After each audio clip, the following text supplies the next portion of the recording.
Dans une société où la liberté d'expression est un pilier fondamental, il est crucial de rappeler que les artistes doivent pouvoir exercer leur métier sans être injustement associés à des positions politiques. Récemment, une polémique a émergé autour de l'artiste plasticien togolais Sokaedor, accusé à tort de soutenir un parti politique parce qu'il a vendu ses œuvres au chef de l'État du Togo. Cette situation met en lumière une tendance préoccupante à politiser à outrance les relations professionnelles des artistes. L'artiste et ses œuvres, une relation indépendante de la politique. Il est essentiel de comprendre que la vente d'œuvres d'art à un politicien, qu'il soit chef d'État ou président d'un parti, ne fait pas de l'artiste un partisan de ce politicien ou de son parti. L'art transcende les clivages politiques. L'acte de créer et de vendre une œuvre relève d'une démarche professionnelle et personnelle qui ne doit pas être systématiquement interprétée comme un soutien politique.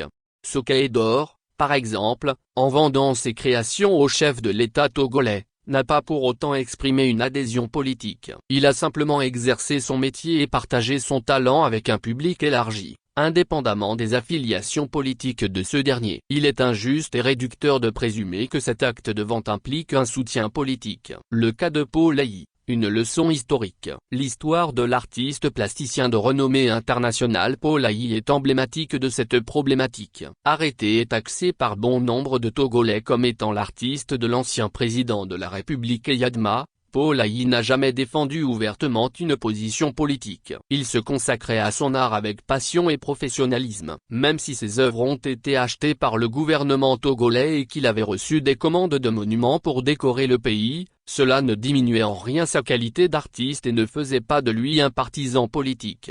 La preuve de sa liberté d'esprit et de son indépendance réside dans la publication de son livre Togo, Mon cœur saigne, où il exprimait sa déception face à la mauvaise gouvernance du pays à cette époque. Ce témoignage démontre clairement qu'il n'était pas lié aux aventures politiques que connaissait la population togolaise et qu'il était même critique vis-à-vis du régime en place.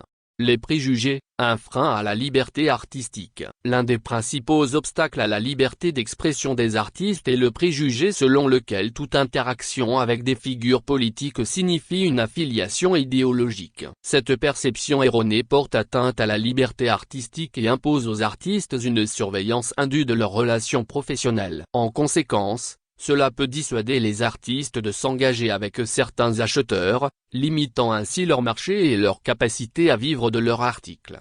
Éduquer et sensibiliser, une nécessité. Il est crucial de conscientiser le public sur le fait que les artistes, comme tout autre professionnel, ont le droit de vendre leurs œuvres à n'importe quel acheteur sans être jugés politiquement. Il faut éduquer les gens sur la distinction entre le commerce de l'art et l'engagement politique. Un artiste doit être libre de créer, exposer et vendre ses œuvres sans craindre d'être étiqueté à tort comme partisan d'un régime ou d'une idéologie.